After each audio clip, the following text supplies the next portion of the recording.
নমস্কাৰ, কি খবৰ আপোনালোকৰ? ভালে আছে নিশ্চয়। আমি পুৱা উঠি কেনে ৰুটি আৰু বিন আলু ভাজি এনেকৈ খালোঁ। এতিয়া বাজিছে 11টা। আপোনালোকক এতিয়া চিকেন আৰু জহা চাউলৰ পোলাও বনাই দেখুৱাম। আশা কৰোঁ আপোনালোকে চাই ভাল পাব, চাই থাকিব। আমি মাংসৰ কাৰণে আলু 2টা, বিলাহী 2টা, পিঁয়াজ 1.5টা, মানে এটা আৰু এফাল, আদা নহৰু অলপ, কাজু বাদাম, জলকীয়া, মাংস সাজু কৰি লৈছোঁ। গেছটো অন কৰি কেৰাহী এখন পাতি লৈ গৰম হ'ব দি তাত অলপ তেল দি দিছোঁ। তেল গৰম হোৱাত মাংসখিনি দি দিছোঁ।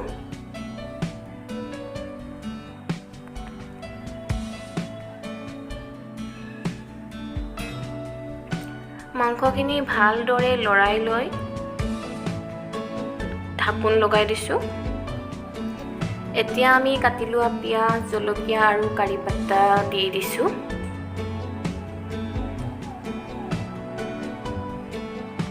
লৰাই লৈ আকৌ ঢাকোন লগাই দিম।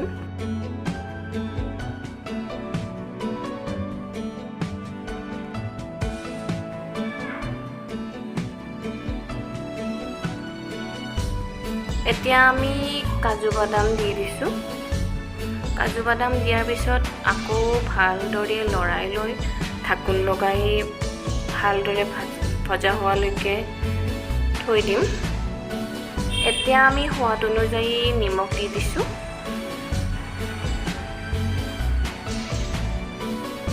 আলু দিছোঁ। ভালদৰে আকৌ লৰাই দিছোঁ।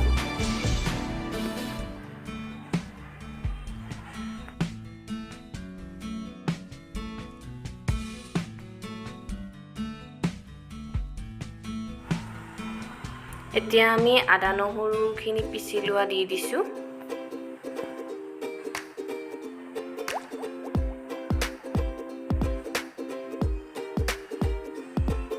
আকৌ ভালদৰে লৰাই লৈছোঁ।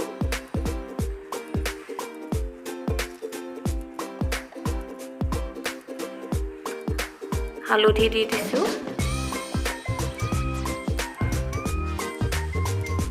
পৰিমাণ অনুসাৰে দি দিব আপোনালোকেও।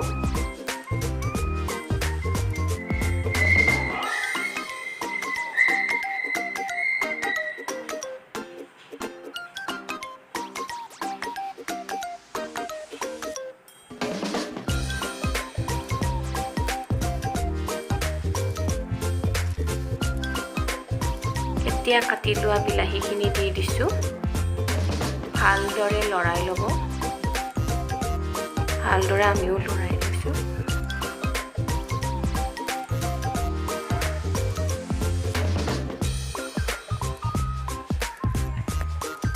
এইখিনি ভাজি হোৱাত আমি ইয়াতে পানী দি দিছোঁ আৰু উতল আহিবলৈ আমি ঢাকোন লগাই দিম।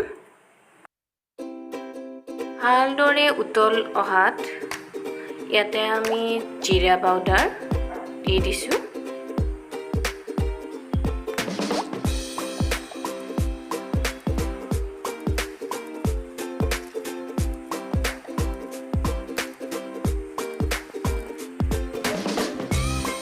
পৰিমাণ অনুসাৰে আপোনালোকে জিৰা, ধনিয়া পাউডাৰ আৰু গৰম মছলা দি দিব।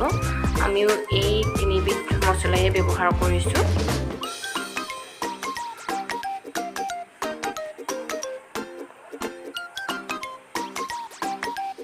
ভালদৰে লৰাই লৈ আকৌ উতলিবলৈ দিম আৰু আমাৰ মাংস ৰেডি। জহা চাউলৰ পোলাও বনাবলৈ আমি এয়া গ্ৰীণ মটৰ, বিন আৰু কাজু লৈ লৈছোঁ।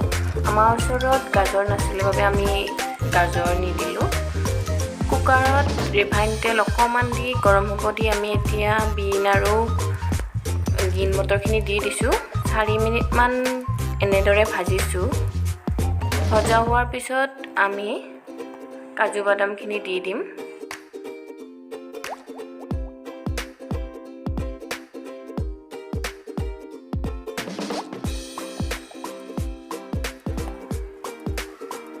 বিনছ আৰু গ্ৰীণ মটৰখিনি ভাজি হোৱাৰ পিছত এতিয়া ইয়াতে কাজু বাদামখিনি দি দিছোঁ। কাজু বাদামখিনি দিয়াৰ পাছত আমি বেছি সময় নাভাজোঁ, নহ'লে ৰঙচুৱা পৰি যাব।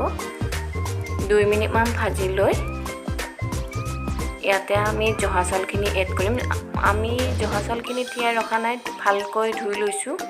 চাউলখিনি আমি 2 মিনিটমান ভাজি লৈছোঁ আৰু মই 2 বাতি চাউল লৈছিলোঁ বাবে 3 বাতি পানী ল'লোঁ আৰু ইয়াতে সোৱাদ অনুযায়ী অকণমানকৈ নিমখ দিলোঁ আৰু ঘি এচামুচ দি ঢাকোন লগাই দি এটা হুইচেল অহালৈকে আমি অপেক্ষা কৰিব লাগিব।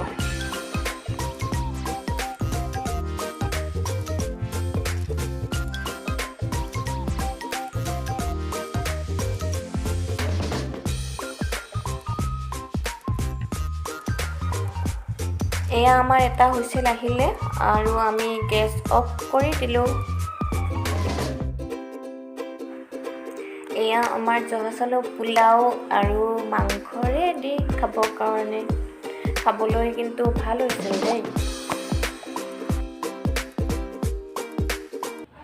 হেল্ল', আমি এতিয়া পোলাও আৰু মাংস খাই উঠিলোঁ।